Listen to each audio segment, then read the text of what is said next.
Dieses Video gibt einen Einblick in unser Projekt Agile Welten, bei dem wir uns mit agilen Methoden für die Erwachsenenbildung beschäftigt haben. Wer wir sind: die gemeinnützigen Vereine NOVA aus Graz und Berufswege für Frauen und Social Business Women e.V. aus Wiesbaden. Die Ergebnisse unseres Projekts haben wir in diesem Video zusammengefasst und in einem Handbuch publiziert. Den Link zum Handbuch finden Sie in der Beschreibung. Und warum das Ganze? Die Arbeit in der Erwachsenenbildung kann eine Herausforderung sein. Zwischen den operativen Aufgaben, immer mehr Dokumentationspflichten und anspruchsvollen Zielgruppen. Führungskräfte suchen dabei nach der Balance zwischen Kontrolle und Vertrauen in ihr Team. Da kam uns die Idee, agile Methoden auszuprobieren, die unsere Zusammenarbeit verändern können, hin zu mehr Flexibilität, Selbstorganisation und Wirksamkeit. Agiles Arbeiten bedeutet, Aufgaben eigenständig, gemeinschaftlich und transparent zu gestalten, mit klaren Rollen und flexiblen Anpassungen an die Bedürfnisse der Lernenden. Als Grundlage stützen wir uns auf die Arbeit von Frederic Laloux.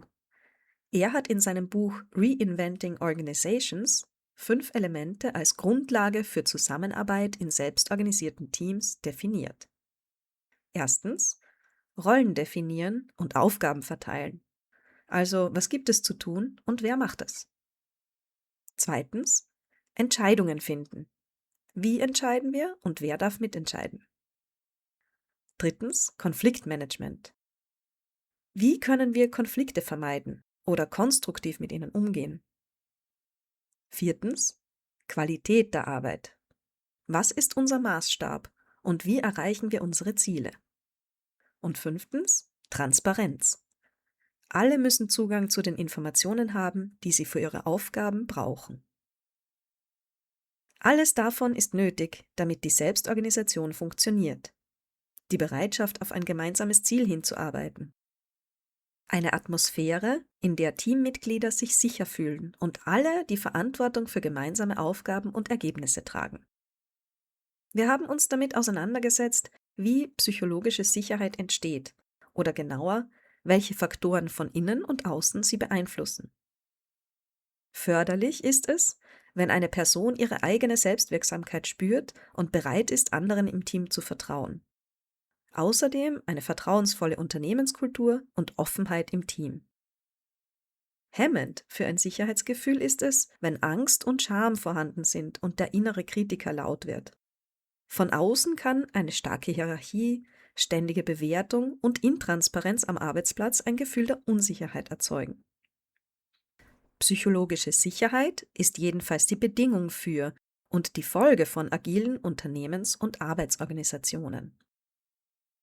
Wenn wir in der Erwachsenenbildung mit und für unsere Kundinnen und Kunden arbeiten, verwenden wir ganz selbstverständlich agile Methoden, denn wir strukturieren Prozesse, moderieren Entscheidungen und gestalten Zusammenarbeit bewusst.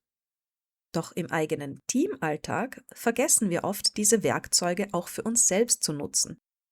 Dabei können Methoden des agilen Arbeitens und der Selbstorganisation auch im Teamalltag für mehr Klarheit sowie für leichtere und schnellere Entscheidungen sorgen. Selbstorganisation führt oft zu besseren Ergebnissen, die alle verantwortlich mittragen. Deswegen möchten wir Ihnen jetzt 5 ganz konkrete Methoden vorstellen, die Sie direkt in Ihrem Team verwenden können.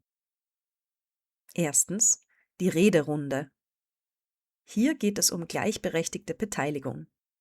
Eine Frage wird gestellt und alle äußern nacheinander ihre Gedanken, ohne unterbrochen zu werden. Es gibt keine Diskussion, nur pures Zuhören. Ziel ist es, einen Raum zu schaffen, in dem alle Stimmen gehört werden. Das hilft, wenn eine Entscheidung ansteht, die vom gesamten Team getragen werden soll. Zweitens: Consent versus Konsens. In einer Gruppe einen Konsens zu finden, also etwas, womit alle einverstanden sind, kann schwierig bis unmöglich sein. Um trotzdem Entscheidungen treffen zu können, kann stattdessen Consent erreicht werden. Ein Vorschlag wird eingebracht. Alle können dazu Fragen stellen und ihre Meinung sagen. Der Vorschlag gilt aber dann als angenommen, wenn es keine schwerwiegenden Einwände gibt. Das Motto: gut genug für jetzt, sicher genug, um es zu versuchen. Drittens. Eine Methode, um zwischen mehreren Möglichkeiten zu entscheiden, ist die Widerstandsabfrage. Statt für den einen Favoriten zu stimmen, werden Punkte vergeben für die Varianten, die man nicht oder weniger gern möchte. Es gewinnt der Weg des geringsten Widerstands. Genau so wurde zum Beispiel das Titelbild unseres Videos ausgewählt. Viertens. 1, 2, 4, alle. Diese Methode bindet in kurzer Zeit alle Teammitglieder ein, auch diejenigen, die etwas introvertierter sind. Die Methode eignet sich gut für komplexe Themen und für die Ideenfindung. Erst denkt jede Person 1 Minute alleine nach, tauscht sich dann 2 Minuten zu zweit aus, verfeinert die Idee 4 Minuten in der Vierergruppe und zum Schluss werden noch 5 Minuten im gesamten Team die wichtigsten Aspekte geteilt. So kann ein komplexes Thema schnell durchleuchtet werden und die Zusammenarbeit steigt, ohne dass es eine lange Diskussion in der großen Gruppe gibt. Fünftens. Das Meinungsbarometer ist eine Möglichkeit, den eigenen Standpunkt nonverbal zu zeigen. Dazu muss eine klare Aussage formuliert werden. Zum Beispiel: agile Methoden passen gut in meinen Arbeitsalltag. Am Boden ist eine Linie markiert, von voller Zustimmung bis zu totaler Ablehnung der Aussage. Auf dieser Linie positionieren sich alle Teammitglieder. Auf einen Blick wird so sichtbar, bei welchen Fragen Einigkeit herrscht oder große Unterschiede vorhanden sind. Dieses Stimmungsbild wird zur Grundlage für Diskussion des Themas und für eine Entscheidungsfindung. Wie fängt man also an? Fürs Erste genügt ein kleiner Schritt, zum Beispiel eine Routine zu hinterfragen, eine andere Form der Entscheidungsfindung auszuprobieren, Vorhaben gemeinsam im Team zu planen oder Verantwortung bewusst weiterzugeben. Eine gute Methode allein ist aber noch kein agiles Arbeiten. Dahinter steht vielmehr eine Haltung und die Bereitschaft, Beteiligung zu ermöglichen und zuzulassen, gemeinsam zu gestalten und Verantwortung miteinander zu tragen. Ist diese grundlegende Haltung vorhanden und wird sie von allen mitgetragen, entfalten agile Methoden ihre volle Wirkung. Sie stärken die Eigenverantwortung und machen uns fit für die Anforderungen der Zukunft. Es lohnt sich für die Mitarbeitenden, für die Führungskräfte und vor allem für die Lernenden. Als Geschäftsführerin bedeutet agiles Arbeiten für mich, Verantwortung zu teilen, selbstbestimmtes Handeln zu ermöglichen und vor allem eine offene Fehlerkultur zu leben. Diese Haltung unterstützt unser Team dabei, flexibel, lösungsorientiert und vor allem kompetenzbasiert zu arbeiten. Genau das schätze ich als Führungskraft sehr.